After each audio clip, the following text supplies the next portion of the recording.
Бир баланын тартипти аябай сүйгөн апасы бар эле. Анан да атасы да тартиптүү болчу. Анан ити да, мышыгы, анан да тоту кушу да абдан тартиптүү эле. Күндөрдүн биринде атасы менен апасы сейилдөөгө кетишти.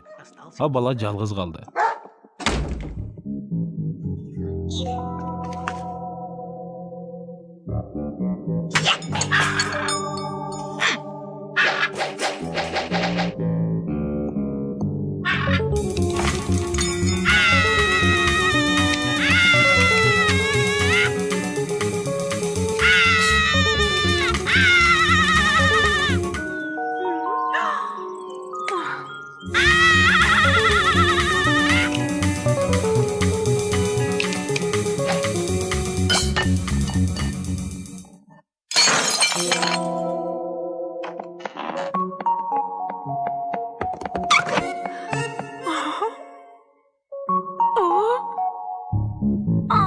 Апасы катуу кайгырды. Атасы болсо таң калды.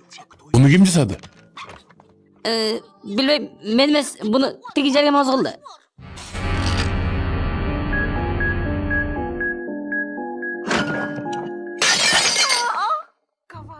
Пайдасы чымчык десе.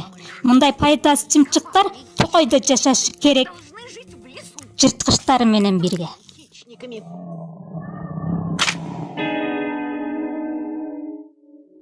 Кийинки күнү ата-энеси кандайдыр бир иштери менен дагы кетишти. А бала үйдө дагы калды. Отур.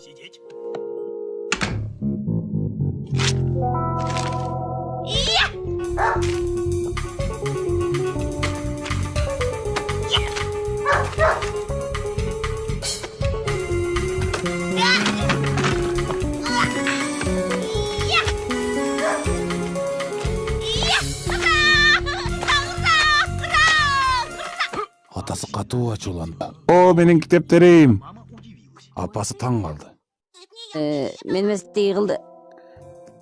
Атасы мындай тентегитке тартиптүү үйдө орун жок деп чечти. Кийинки күнү атасы менен апасы театрга кетишти. Кечигип жатабыз. А бала дагы үйдө калды.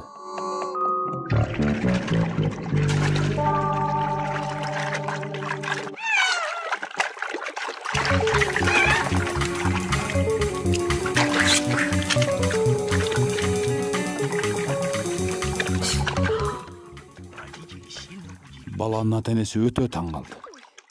Ким жасады?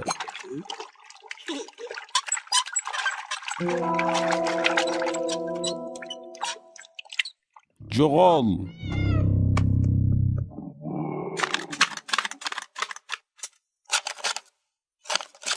Бир жолу ата-энеси конокко жөнөштү.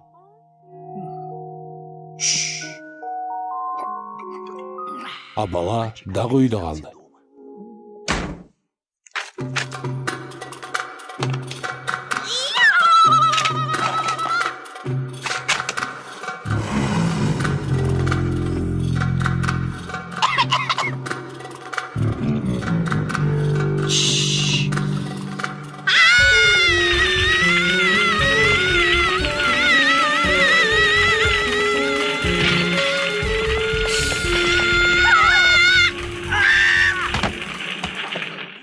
Буну ким кылды?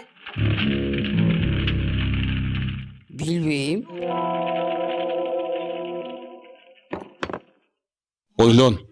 Өзүңдүн кылмышыңды. Ишти да баласын таштап үйүнө жөнөштү. Апа, экинчи мындай кылбайм, үйгө алып кеткиле. Үйгө.